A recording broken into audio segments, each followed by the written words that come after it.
16 pieces of wool have been scattered around in dungeons across the continent of Dalania. My mission is to find them. This is super hostile Dalania. This is not even. Oof!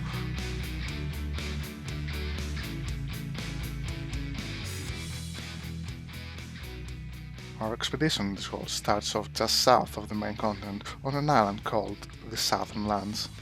There, we find notes from an old man telling us to feel free to take supplies from his old fort.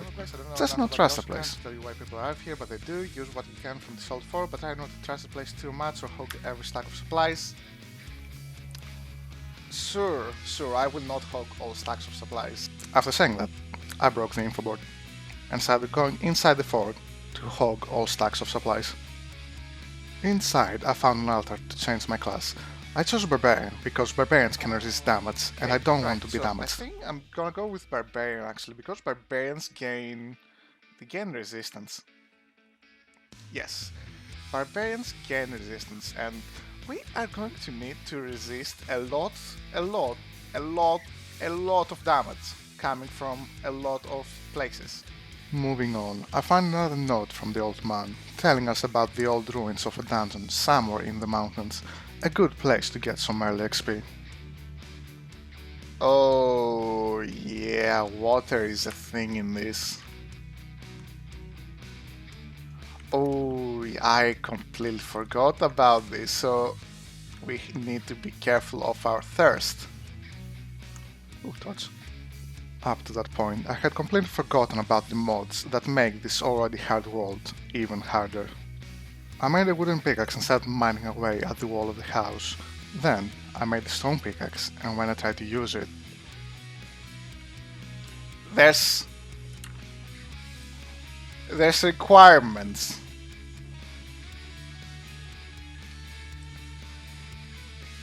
There's skill requirements, are you kidding me?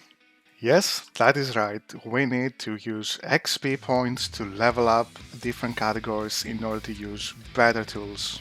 Anyways, my next move was to go upstairs and hog all the loot from the chests there.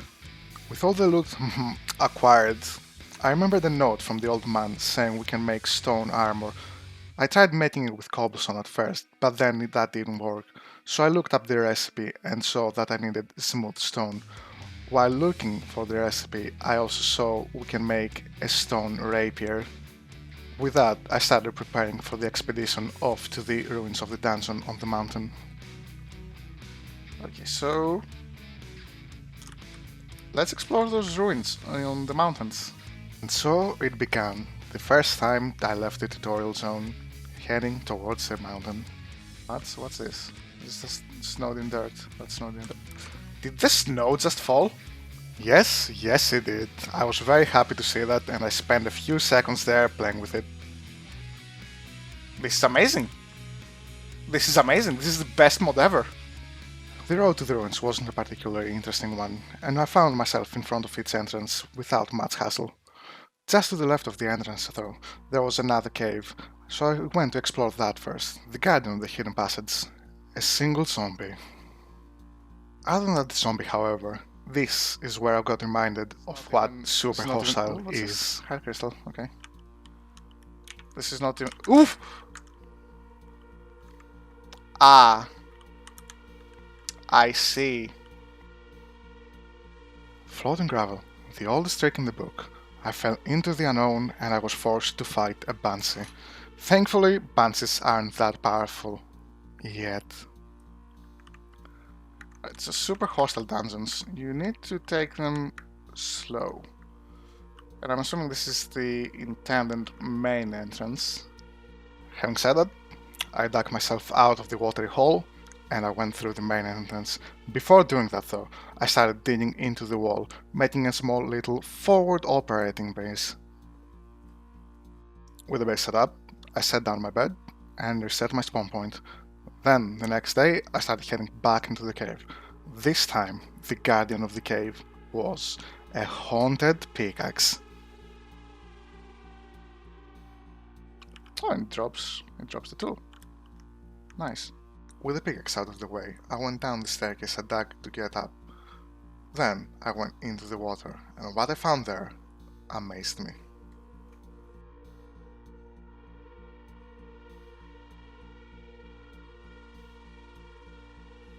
Right, that's the box already. Silent pass. Okay, so we found. Haha. We have found the end of the dungeon already. The fleecy box, or at least what remains of it. Pressing the button on it gave me 24 levels of experience, useful to level up my skills later. Having conquered the back door of the dungeon, I decided to see what the main entrance had to offer. Delving into the darkness after defeating a set of haunted tools, I was not prepared to find a creeper that shoots explosions.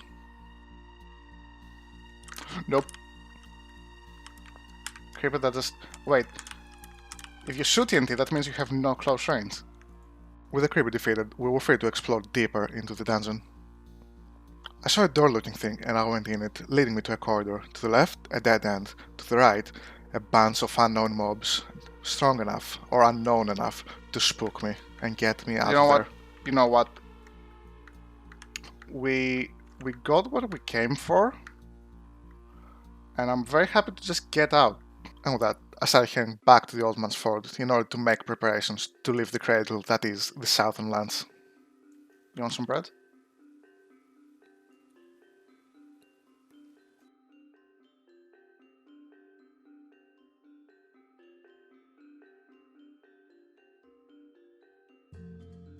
Having read up on the Old Man's notes regarding its starting area, it was time to choose where to go next. I think I want to start on Dalan. We arrive outside the city's walls at the middle of the night, so the only sensible thing to do is plop down a bed in the middle of the road and sleep. Next day, I would enter the city and start exploring. Okay, if I can't enter through the door, I'll enter through the wall. Hello.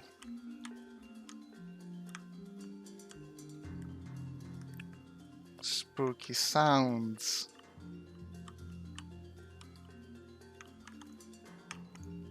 Bows. Okay, so watchtower. What's this? The Dalan Bank.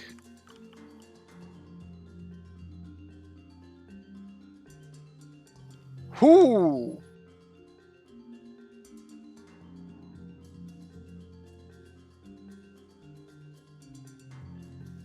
And a tanning table. Okay, so we need to level up our magic for that. After rummaging through the bank's upper floors, I came to one conclusion.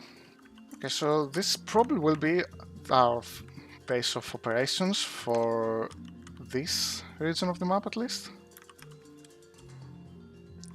Okay, so we have established a safe house. Now let's head south. The mountains on the southern area of the Dalan Island have piqued my interest. Not yet knowing the dangers of this world though, I opted to go through the trees. We're going through the trees. Things with green health bars are friendly. And I think I'm correct. I continued my journey towards the mountains by going over this hill. What was on the other side, I would not expect.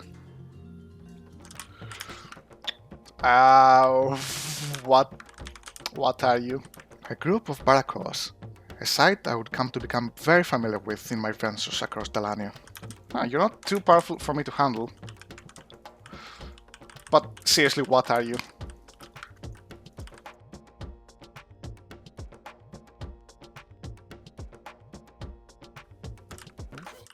Ooh, come on.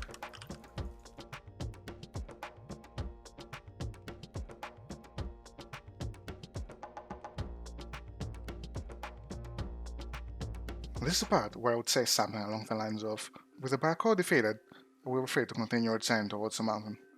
But honestly, the mountain was not worth it. I ran into 2 goblins and another group of Barracoa.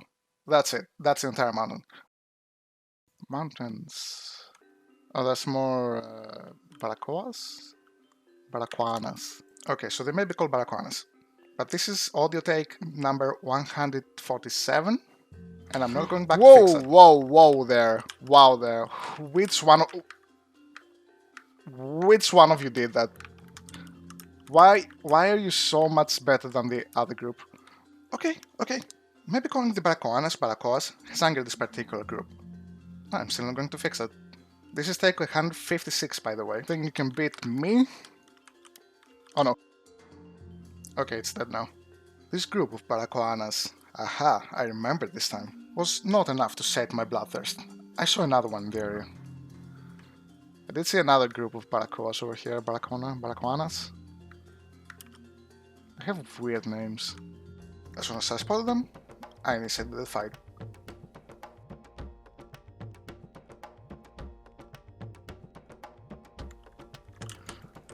Whoa! Sir, you've got lightning powers. And then I ran into the leader of the group, Baratuku, with his shield and spear ready to pounce at any opening, standing in a tree, waiting.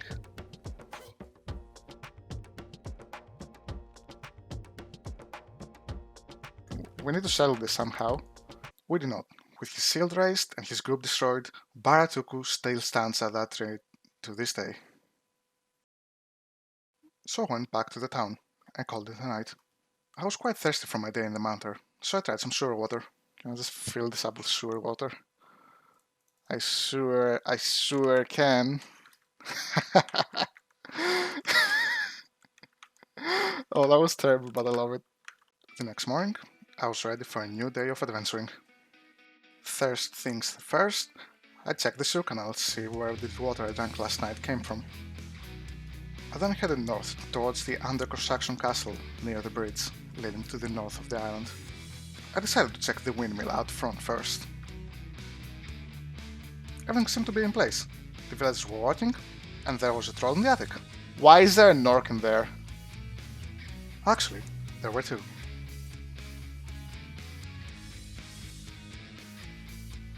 I did the courtesy to the villagers to exterminate them, although, from that one villager standing up there, they seemed chill with them. Oh, okay. Okay, they're a lot easier than I thought they would be. Please postpone all invasions till later. No, I'm gonna invade this right now. After invading the outer perimeter of the under construction castle, I noticed that it's just a front piece. Hello?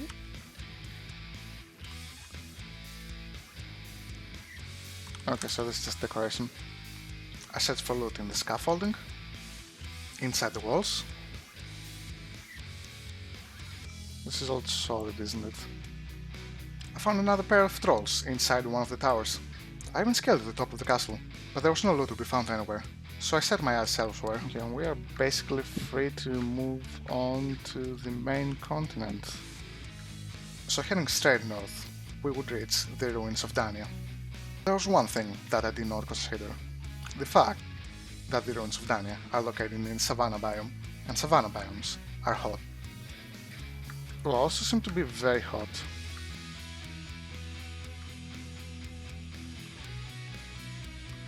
Hot enough to take damage. So what if I strip down to no armor? We need to go back, I guess. Having not prepared for the scorching heat of the north, I had to go back and reconsider my approach. Yes, I am living, yes. Okay, come on, I'm in the water. This is the only exit point we have out on the actual river. I guess we could sail upstream. I started brainstorming new ideas, but by that time I was pretty tired and beaten up by the new dangers all the mods brought in. Just south of the main island of Dalan, there is the Spire of Dalan, and a fairly mysterious looking tower at the end of it. That was my next target.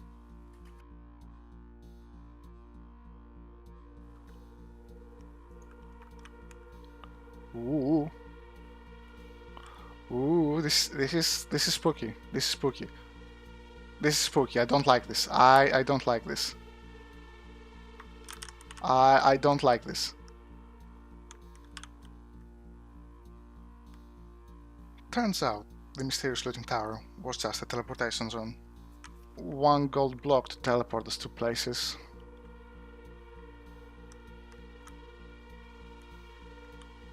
Can I go back down? Is it gonna kill me? And so it happened, the first death. I did not expect my first death in a super hostile map to be gravity. Oh, I only lose my hotbar. No. I lose my hotbar and most of my... most of my inventory. Being a bit frustrated by then, and with the powers of Avatar lore, I warped back. No, no, no, no, no, no, no, no, no, no, no, no, no, no, no, no. Put me down, put me down, put me down, put me down. No, no, no. Put me down.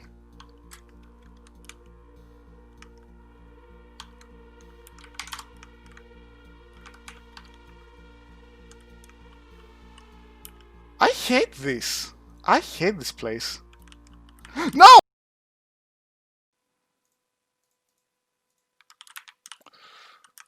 After having been dropped from a tower, having to use outside forces to get back, and then getting attacked by a minotaur, I decided to take out my frustration on the nearby mobs.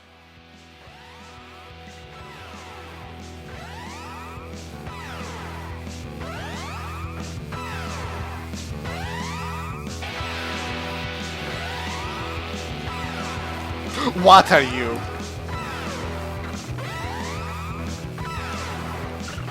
What are you? Shrek. Shrek, what are you doing here?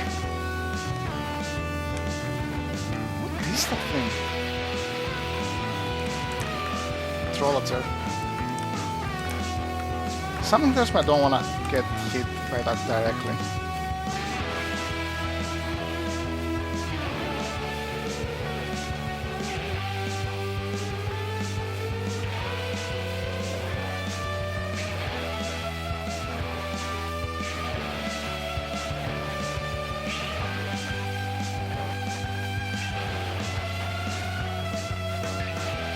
Oh!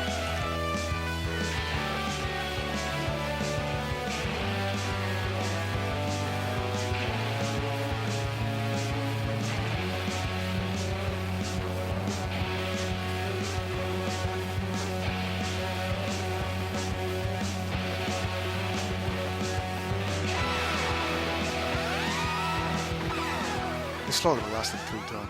My weapons were broken and I had to retreat back to the tower. With a lot of the mobs dropping iron maggots, I had enough iron to make a bucket, so I celebrated by picking up the sewer water. So we got the bucket. I was planning to use the water in the bucket to traverse the scorching heat of the savannah, so I started making my preparations. As well as a wooden boomerang, because it looked cool, and I wanted to try it. I also dismantled some poor villager's house, because I was running low on cobblestone. With the preparations done, I started heading back.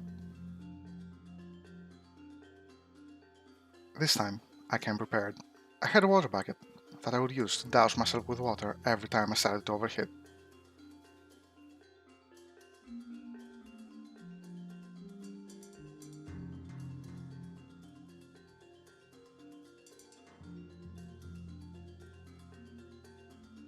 Before I knew it, there was the ruins of Dalania, and all of their dangers, as well as treasures, awaiting me.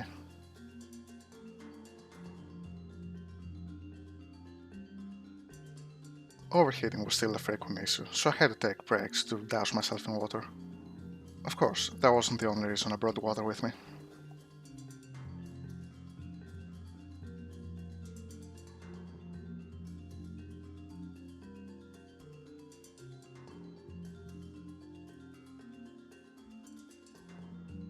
I made sure to disable every spawner I came from.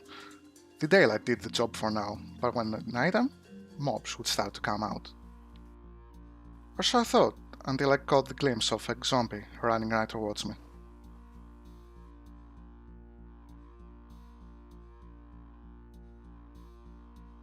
I went to investigate where that zombie came from.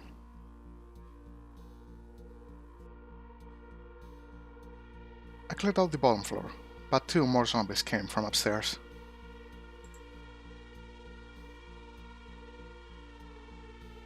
There were zombie twos, far stronger than anything I've encountered so far, so I had to flee. Night was approaching, so I slept right in the middle of the ruins. In the morning, I was ambushed. This was an elite zombie 2. I already had trouble with regular zombie 2s, and elite? I had no chance against it. I had to tower up and gain the high ground. It was over. Or so I thought. I bashed and bashed and bashed and bashed against it. Its health was simply not going down. The regular zombie too dropped a backpack filled with some interesting loot, among those a recall potion.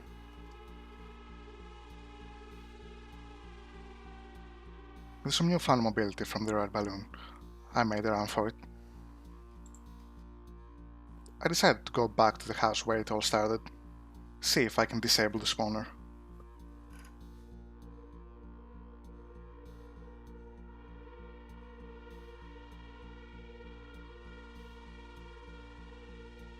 I was running into an elite skeleton too, a bit easier than its zombie counterpart since I had the shield and water to negate its arrows and fire. That said, I still was not dealing enough damage to kill it. Thankfully, a zombie too came to my rescue. Eventually, the skeleton too killed it and somehow regained all its health in the process, so I was forced to fight it again. Clearly under-equipped and with my last health bar down to its last 3.5 hearts, I had to flee. I once again opted for the high ground and tried to approach it from the roof, but the scorching heat was proving to be troublesome.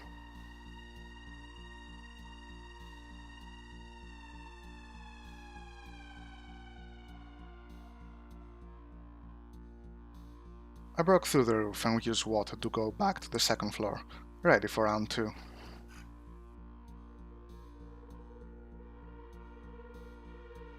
An infernal cave spider too had made its way to the second floor. Not really wanting to figure out what that was about, I fled once again. Or at least I tried to. The infernal cave spider too was blocking my only exit point. I had to fight through it, but that seemed impossible at the time, so I jumped off the building. I put the recall potion in my hand, just in case, and the infernal cave spider gave pursuit. Me and the infernal spider traded blows, me with my sword, it with its fangs. We were both fighting for our survival. In the end, I had to use my recall potion, and then...